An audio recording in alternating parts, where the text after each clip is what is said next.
Buenas noches, mi nombre es Juan Francisco Gómez Contreras, actualmente estudiante de Contaduría Pública de la Universidad de Cundinamarca, extensión facultativa y optante de grado bajo la modalidad de semestre avanzado de la especialización Gestión Pública de la misma universidad. El siguiente análisis realizado para el núcleo temático Economía de lo Público tiene un enfoque para analizar las políticas monetaria, fiscal, cambiaria exterior del país en una época importante de la historia.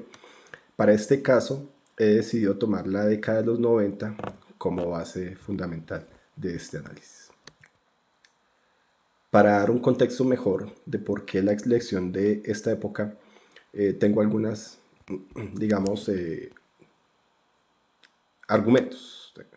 El primero puede ser que yo nací en 1982, por lo tanto tengo muy bien en mi cabeza marcado algunos recuerdos de esta época. Segundo, fue una época donde también estuvo marcada por el narcoterrorismo, que trajo pues impactos negativos no solo a la economía, sino a la sociedad y a la credibilidad del país ante el mundo. Y tercero, el gobierno de turno tuvo la osadía de hacer también o abanderarse de su programa que se llama Apertura Económica para poderse abrir y expandir el comercio colombiano con una mejor proyección internacional. Para hacer un mejor análisis, partamos de la política exterior. Antes de hablar de César Gaviria, recordemos que en los años 80 hubo un personaje que surgió y que fue muy popular, que fue Luis Carlos Galán, quien a través del neoliberalismo y sus ideas ganó y generó confianza en el pueblo colombiano. Sin embargo, fue asesinado en 1989 y esas políticas o esas ideas neoliberales, pues cuando fue asesinado Galán, se las entregaron y se las endosaron a César Gaviria Trujillo, quien ganó los presidenciables de ese año, para comandar el país entre el 90 y el 94. Una de las banderas de campaña del neoliberalismo fue la apertura económica, que buscaba proyectar a Colombia ante el mundo y potenciarla en su economía, no solamente pues destacada siempre por el agro, sino en otras nuevas ideas de negocio. Asimismo, formar parte de organismos multinacionales, bloques económicos, mejor conocidos, para favorecerse entre los países miembros, reducir aranceles y beneficiar y aumentar la productividad nacional de estos miembros. En la actualidad, partiendo de que estos acuerdos, mejor conocidos como TLCs, comenzaron a surgir desde esta época, a la fecha, hoy 2025, tenemos 17 acuerdos firmados en el mundo. Tomada como referencia inicialmente la política exterior, ya podemos hablar de la política fiscal, monetaria y cambiaria. Sigamos con la política fiscal. También antecediendo un poquito hacia la historia, por allá en los años 66 y 70, cuando Carlos Lleras Restrepo fue presidente, se tuvo un gran paso, o se dio un gran paso descentralizando los entes fiscales y llevándolos a las entidades territoriales. Esto, aunque fue muy bueno, porque pues las entidades territoriales, hablando de gobernadores, hablando de alcaldes o los administradores locales, tenían mejor conocimiento de las necesidades de sus territorios, también hizo que el gasto público se aumentara. Entonces, pues hubo un gran déficit fiscal, ¿sí?, por este aumento del gasto público, lo cual vino a subsanarse en cierta parte en los años 1990. Hubo una reforma en el año 90, la ley 44 del 90, donde inicialmente se buscó catastralmente lograr una actualización y vía impuesto predial desarrollar un gran recaudo de impuestos. Pero también en esa época comenzó a impactarse la economía y el comercio, puesto que las tasas impositivas del IVA comenzaron a aumentarse. Inicialmente eran del 7% y se elevaron en 3 años hasta el 14%. El beneficio lo lograron los aranceles, pues esta apertura económica comenzaron a hacer negociaciones y se buscó una gran alternativa que era reducir esos aranceles. En una primera etapa, los aranceles que eran de 16.5 bajaron al 7% y posteriormente se fueron desgraduando hasta llegar a algunos productos importantes al 0%.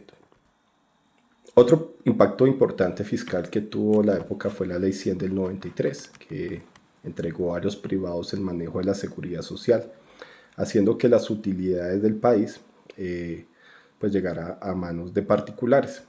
Desde allí se ha generado siempre una gran controversia porque los recursos que destina la nación a estos particulares se han desviado vía corrupción y pues ha desbaratado, ha desmejorado el sistema fiscal del país. Y en cuanto a la política cambiaria y monetaria que tienen gran relación, pues podemos encontrar primero que también, antecediéndonos un poco, en la década de los 70 y de los 80, la economía del país para temas cambiarios se basaba en una tasa de cambio fija. Sin embargo, había en ocasiones que desgradualizar esa tasa fija para llevarla eh, a tarifas internacionales, a tasas internacionales, y sobre todo en países como Estados Unidos, que era pues o siempre ha sido nuestro principal aliado económico.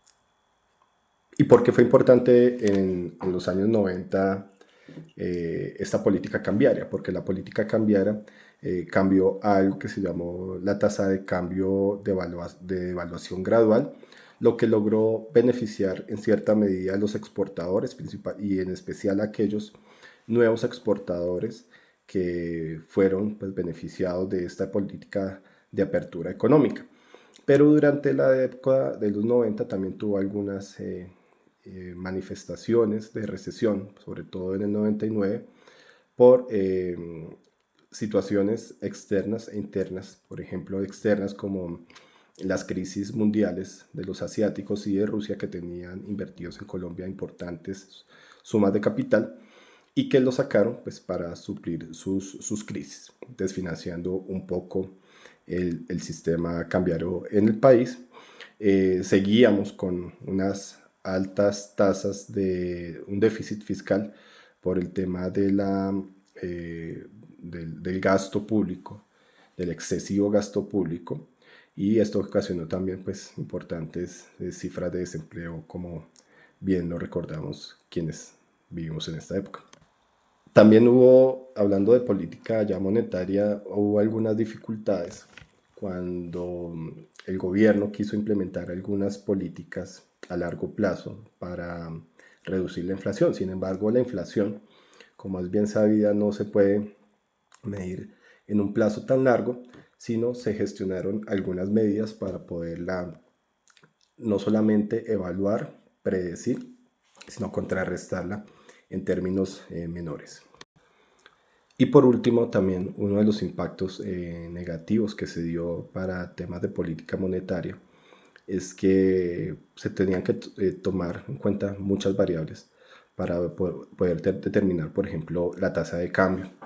Recordemos que para determinar esa tasa de cambio hay un sistema que se llama la banda cambiaria, que es la que permite que estén dentro de ciertos límites, techo y piso, la tasa de cambio sin que afecte la economía no solamente del país, sino quienes participan en ella de manera externa, y las tasas de interés.